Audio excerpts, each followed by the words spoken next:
A trading machine can react to a price change in about 13 nanoseconds. Light moves 4 meters in that time. No human is in that loop.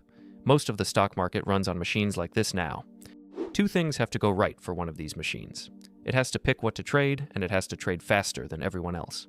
The picking is the AI. The speed is the engineering. Speed is easier to see, so start there. Measure from the moment a new price arrives to the moment your order leaves. That's tick to trade. A good program does it in about 2 millionths of a second, 2 microseconds. Purpose-built hardware, an FPGA, does it in a few billionths, nanoseconds. The record is 13. At that point, most of the delay is just the wire. Why does a billionth of a second matter? Orders line up. At each price, whoever arrives first gets filled first. This is price time priority. Beat the next firm by a hair, and you're ahead in the line. Lose by a hair, and you wait, or you miss it. That gap is the simplest trade there is. See a price change in one place a moment before another place catches up, and you buy at the old price and sell at the new one. No prediction. Just being first. This is latency arbitrage. So firms stop fighting the software and start fighting distance. They rent space for their computers in the same building as the exchanges, sometimes a few feet away. This is colocation. Light in a cable still takes about a nanosecond per foot, so closer is faster. The edge is real enough that the exchange forces everyone's cable to be the same length and coils up the slack. Between the two big hubs, Chicago and New Jersey, it goes further. One firm laid a $300 million cable in a straighter line just to save 0.003 of a second. Then microwave towers beat the cable because a signal flies faster through air than through glass. Then shortwave radio bounced off the sky, all to shave off millionths. Before it can trade, the machine has to drink the whole market. The U.S. options feed alone can spit out more than 180 million updates a second. A feed handler has to swallow all of it, drop nothing, and keep a perfect live copy of every order on every stock. That's the order book. All of that gets kept. The whole feed pours into a tick database, a store built to write and query billions of rows a day, so a researcher can pull years of the exact order book and replay it, tick by tick.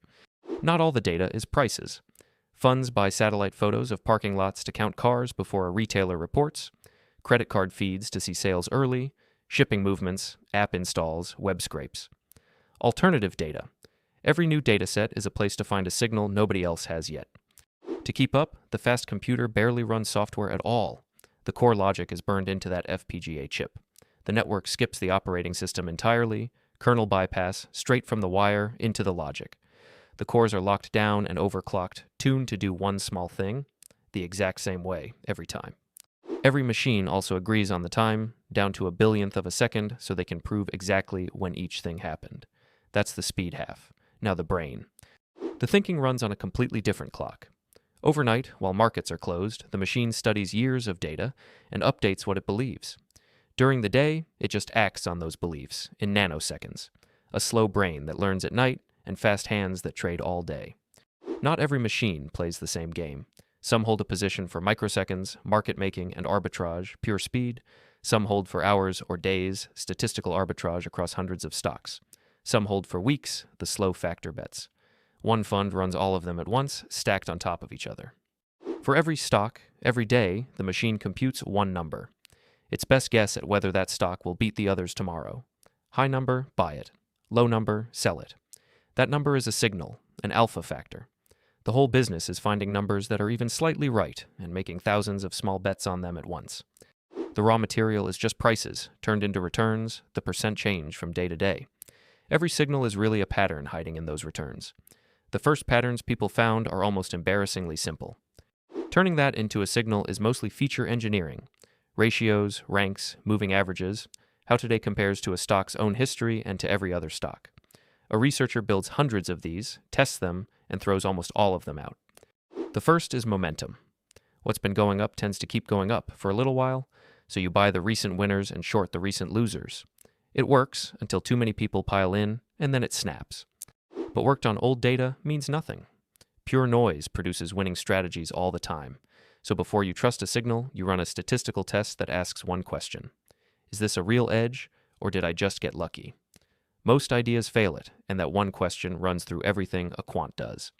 The opposite signal is just as old. When a price shoots too far from normal, it tends to spring back. Buy what fell too hard, sell what ran too hot. This is mean reversion, and it pulls against momentum, which is exactly why you never lean on just one. A smarter version pairs things up.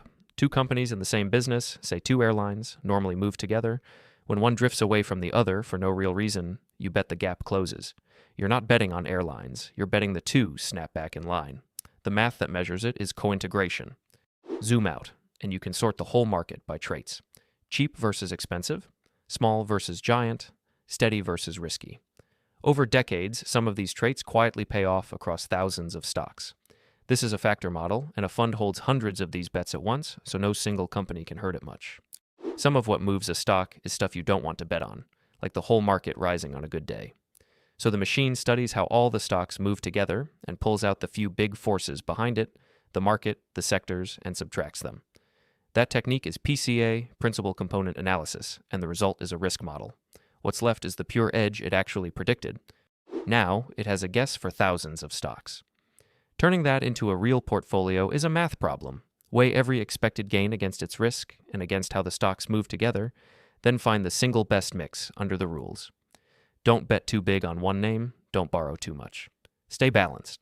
This is convex optimization. It runs every day, and it's moving billions. Not every signal comes from prices. Machines also read. Feed them every earnings report a company files and have them count the words, weighting the rare, meaningful ones, and ignoring filler like the and of. That's bag of words and TF-IDF. From the tone of the language, out comes a number. Does this company sound better or worse than expected? Another signal. Newer models go further. They turn every word into a point in space, so strong and solid sit near each other. That's word to vec. Then a network reads the news in order, holding on to context as it goes, an LSTM, and predicts the mood. That mood becomes one more signal on the pile. By now, the machine has hundreds of these weak signals, each barely better than a coin flip. It blends them with another model. Picture hundreds of simple yes or no questions about a stock, each a decision tree averaged into one confident answer. Together, they're a random forest, and out comes one strong view per stock. The workhorse under all of this is not a neural network. It's gradient-boosted trees, models like XGBoost. On noisy, table-shaped market data, they quietly beat deep learning. Deep nets only really earn their keep on the text and the images, the reading, and the satellite photos. With so little real signal, a model can memorize the random noise of the past, look like a genius, then fall apart on new data. That's overfitting. It's worse here than in most fields, because market samples overlap in time and fool the usual safety checks. The overlapping labels problem. Most of a quant's real work is just not fooling themselves. The last gate is the backtest. Replay history and see if the strategy would have made money after the real cost of trading. Most strategies die here. It's too easy to cheat by accident. By peeking at data you wouldn't have had yet, look-ahead bias. By testing only on the companies that survived, survivorship. Or by trying 1,000 ideas and keeping the one that got lucky. Say the brain decides to buy 1 million shares. It can't just dump that in, the price would jump before it finished. So it chops the order into hundreds of tiny pieces and feeds them in slowly, hidden in everyone else's trades. There's a tug of war in that. Trade too fast and you push the price against yourself. Trade too slow and the price wanders off before you're done. A formula from Almgren and Chris finds the sweet spot between market impact and timing risk. The common ways to slice have names. VDUAP follows the day's volume curve. TWAP spreads evenly over the clock. POV takes a fixed share of whatever trades. A smart order router then splits each slice across a dozen venues at once, chasing the best price and the shortest queue. Some machines play the opposite role, market making. They sit in the market all day, quoting a price to buy and a price to sell, and pocket the tiny gap between thousands of times over. The trick is not getting stuck holding too much when the price turns, and not getting picked off by someone faster. All of it is one bug away from disaster. In 2012, a firm called Knight Capital pushed a bad update, a piece of dead code woke up, and it traded wild for 45 minutes, lost $460 million, and nearly died. So every serious system wires safety checks straight into the fast path, and keeps one button that cancels everything in under a second.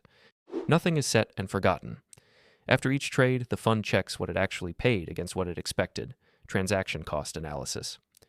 Every signal slowly decays as rivals find the same edge, so dead ones are cut and new ones take their place. The research side looks like a supercomputer. Thousands of servers, hundreds of terabytes of memory, and racks of GPUs. The same chips used to train AI, running backtests and training signals around the clock.